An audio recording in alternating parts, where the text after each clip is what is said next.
Next यहाँ पर fungi की बॉडी के बारे में दिखाया गया है कि फंजाई की जो बॉडी होती है वो यूनिसेलुलर भी हो सकती है, मल्टी सेलुलर भी हो सकती है, फिलामेंटस भी हो सकती है।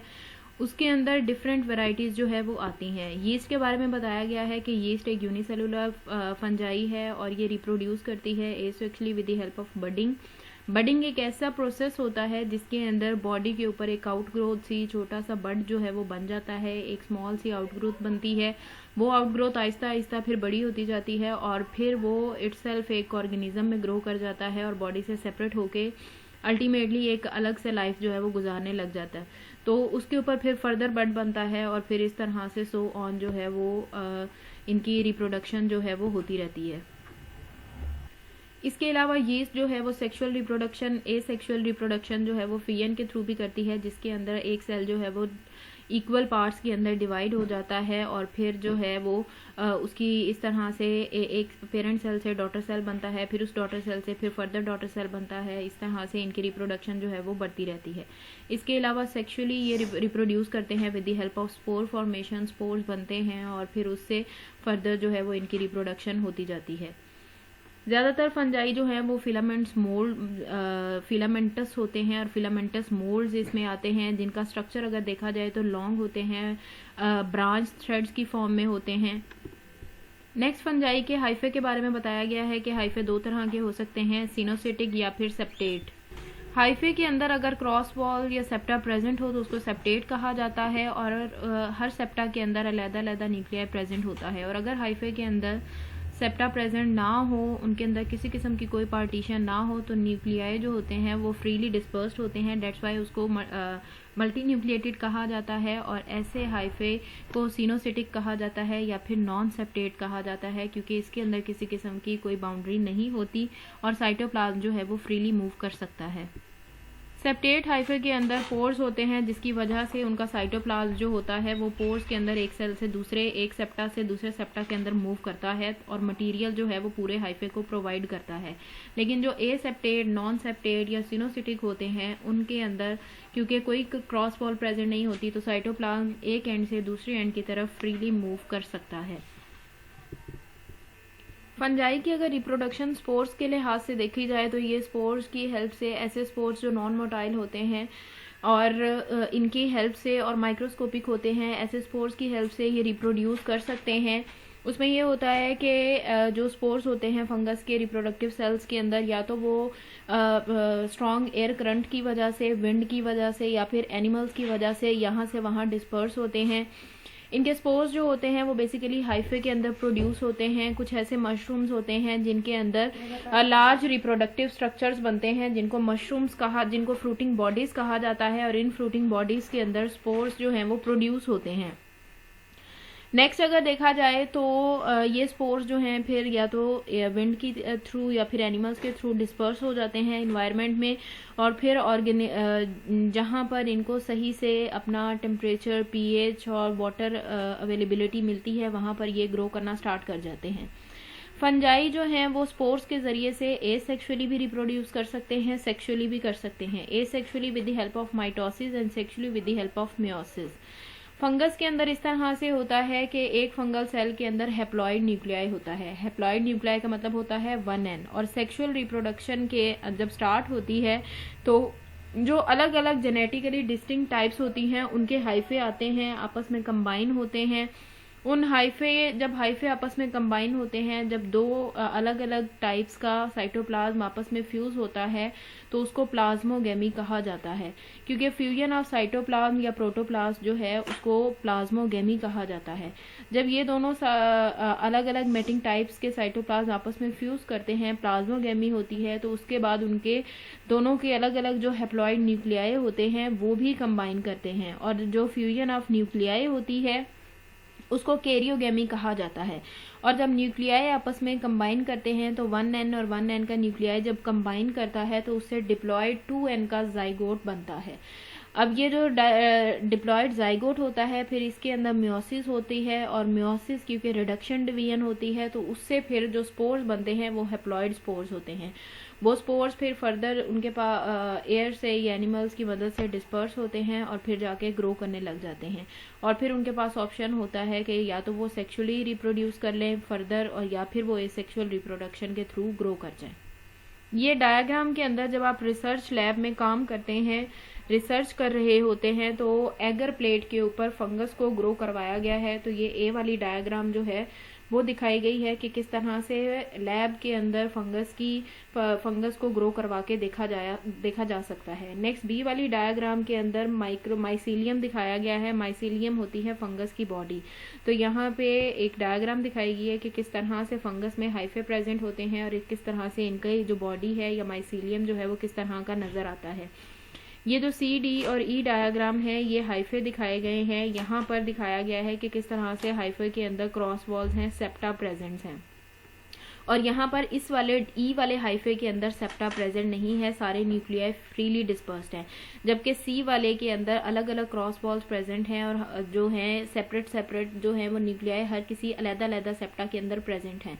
तो ये जो है ये सेप्टेट हाइफे है, और ये जो ई वाला है ये नॉन सेप्टेट हाइफे है, क्योंकि इसके अंदर किसी किस्म का कोई भी क्रॉस वॉल जो है वो प्रेजेंट नहीं है, और जिसके अंदर क्रॉस वॉल नहीं होती उसको सिनोसिटिक या नॉन सेप्टेट हाइफे कहा जाता है। और ये मल्टी न्यूक्लिएटेड होता है क्योंकि इसमें ये न्यूक्लियाई जो हैं ये फ्रीली डिस्पर्स हैं और ये नंबर में बहुत ज़्यादा होते हैं, तो इनको मल्टी न्यूक्लिएटेड कहा जाता है। अब ये सी वाला भी सेप्टेट है और डी वाला भी सेप्टेट है, लेकिन सी वाला मोनोकैरियोटिक है क्योंकि इसके हर सेप्टा के अंदर एक एक न्यूक्लियाई है, लेकिन डी वाले के अंदर एक से ज्यादा है, तो इसको जो है वो डाइकैरियोटिक कहा जाता है क्योंकि इसके अंदर एक एक सेल के अंदर दो दो न्यूक्लियाई प्रेजेंट हैं। तो इस वजह से इसके अंदर दो दो न्यूक्लियाई हैं तो ये डाइकैरियोटिक है, इसके अंदर एक एक न्यूक्लियाई है तो ये मोनोकैरियोटिक है। तो जो ई वाला है ये सिनोसिटिक हाइफे है, सी वाला जो है ये मोनोकैरियोटिक सेप्टेट हाइफे है, और ये डी वाला डाइकैरियोटिक सेप्टेट हाइफे है। तो इस तरह से इनकी ऑर्गेनाइजेशन आपने याद करनी है। फंगस के अलग अलग डिफरेंट फाइलम्स प्रेजेंट हैं, लेकिन इसके दो मेजर फाइलम जिसके अंदर एस्कोमाइसीड्स और बेसिडियोमाइसीड्स आता है, इनके अंदर प्लाज्मोगैमी के फौरन बाद कैरियोगैमी नहीं होती, मतलब कि साइटोप्लाज्म फ्यूज करने के फौरन बाद न्यूक्लियाई फ्यूज नहीं करते। तो जब न्यूक्लियाई फ्यूज नहीं करते तो इसका मतलब है कि दो अलग अलग मेटिंग टाइप्स के न्यूक्लियाई एट अ टाइम जो है वो को एग्जिस्ट करते हैं। तो जब दो न्यूक्लियाई एट अ टाइम को एग्जिस्ट करते हैं तो उस टाइम जो हाइफे होता है उसको डाइकैरियोटिक कहा जाता है, क्योंकि उसके अंदर 1,1N के दो न्यूक्लियाई जो है वो एट अ टाइम को एग्जिस्ट करते हैं।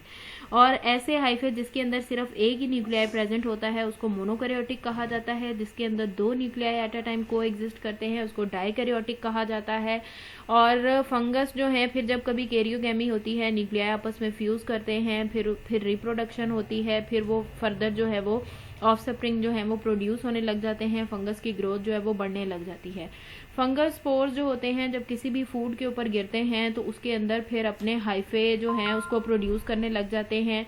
फिर जिस तरह से अगर कोई फ्रूट है और उसके ऊपर फंगस का कोई स्पोर गिर गया है तो वो उसके ऊपर डाइजेस्टिव एंजाइम जो है उसको सेक्रीट करेगा और फिर उस फ्रूट के ऊपर हाइफे फैलाना शुरू कर देगा और हमारे फ्रूट के ऊपर फंगल अटैक हो जाएगा। फिर वो फ्रूट अगर किसी और के साथ कांटेक्ट के अंदर है तो उनके अंदर भी उसके हाइफे जो हैं वो स्पोर्स जो हैं वो ट्रांसफर होने लग जाएंगे, और इस तरह से जिस जिस चीज़ के साथ वो लगता जाएगा उसके ऊपर फंगल अटैक जो है वो होता जाएगा। ये डायग्रामेटिक रिप्रेजेंटेशन की गई है कि किस तरह से एक स्पोर होता है, जहाँ कहीं उसको सूटेबल इन्वायरमेंट मिलता है तो उससे हाइफे बनता है, हाइफे से फिर माइसीलियम बनता है और पूरी बॉडी बन जाती है और फंगल अटैक हो जाता है और बॉडी के ऊपर फैल जाता है। कैरेक्टरिस्टिक की बेस के ऊपर और सेक्सुअल स्पोर्स और फ्रूटिंग बॉडीज की बेस के ऊपर फंगस को डिफरेंट ग्रुप्स के अंदर डिवाइड किया गया है। इनकी जब आरएनए सीक्वेंसिंग की गई और इनकी डीएनए की स्टडी की गई तो डिफरेंट ग्रुप्स के अंदर डिफरेंट रिलेशनशिप्स देखे गए और देखा गया कि ऑर्गेनिजम्स को फंजाई के अंदर किस तरह से डिफरेंट ग्रुप्स के अंदर डिवाइड किया जा सकता है। तो उसकी बेस के अंदर 5 मेन फाइला जो हैं वो फंजाई के अंदर बनाए गए, जिसमें पहला था काइट्रीडियोमाइकोटा, दूसरा था जाइगोमाइकोटा, तीसरा था ग्लोमेरो माइकोटा और आगे आता है एस्कोमाइकोटा और फिर 5th वन आता है बेसिडियोमाइकोटा। इनके डिटेल जो है आप ऑलरेडी लास्ट सेमेस्टर में पढ़ चुके हैं कि किस तरह से इनके स्पोर्स होते हैं, किस तरह से इनकी रिप्रोडक्शन होती है। इसके अलावा माइक्रोस्पोरिडिया ग्रुप भी आता है इनके अंदर, और इम्परफेक्ट फंजाई जिनको ड्यूक्रोमाइसीड्स कहा जाता है, ये ऐसे फंजाई होते हैं जिनके अंदर सेक्सुअल रिप्रोडक्शन जो है वो नहीं होती। तो जिनके अंदर सेक्सुअल रिप्रोडक्शन का फेज एब्सेंट हो वो इम्परफेक्ट फंजाई या ड्यूक्रोमाइसीड्स कहलाते हैं। और अगर कोई भी ऐसा मेंबर जो ड्यूक्रोमाइसीड्स के अंदर हो और उसके अंदर सेक्सुअल फेज जो है वो किसी स्टेज पे जाकर आइडेंटिफाई हो जाए तो साइंटिस्ट फिर उसको रिप्लेस करते हैं, उसको फिर एस्कोमाइकोटा, बेसिडियोमाइकोटा या जिस फाइलम के अंदर उसकी कैरेक्टरिस्टिक मैच कर रही हो उसके अंदर प्लेस करते हैं, क्योंकि कोई भी मेंबर जिसके अंदर सेक्सुअल रिप्रोडक्शन हो वो ड्यूक्रोमाइकोटा के अंडर नहीं आ सकता, क्योंकि ये इम्परफेक्ट फंजाई हैं।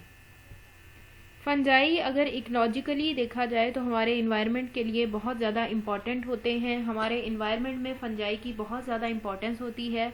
इनका हमारे इन्वायरमेंट में बहुत ही मेजर किस्म का रोल है। जिस तरह से बैक्टीरिया हमारे इन्वायरमेंट के लिए इम्पॉर्टेंट होते हैं, in the same way fungi भी इम्पॉर्टेंट होते हैं, क्योंकि बहुत सी जो है वो डेड ऑर्गेनिज्म वगैरह उनकी डिकम्पोजिशन जो है वो फंजाई की वजह से होती है।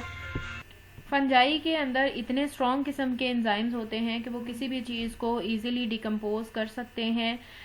इवन जो हार्ड किस्म के ट्रीज होते हैं उनके ऊपर भी, प्लांट की सेल वॉल्स को भी ब्रेक करके ये उनके ऊपर भी ग्रो कर सकते हैं। इनके अंदर इतने ज़्यादा स्ट्रॉन्ग किस्म के एंजाइम होते हैं। इसके अलावा ये बहुत से ऑर्गेनिजम्स के साथ बेनिफिशियल एसोसिएशन जो हैं वो बनाती हैं।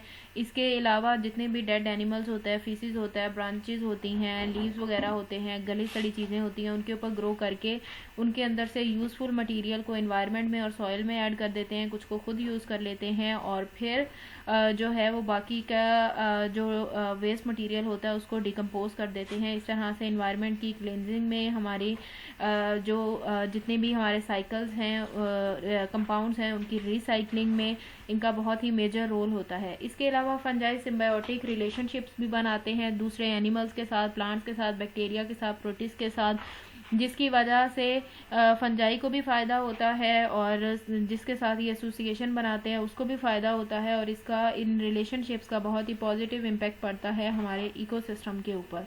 तो इस तरह से फंजाई की अगर इकोलॉजिकल इम्पोर्टेंस देखी जाए तो वो बहुत ज़्यादा है।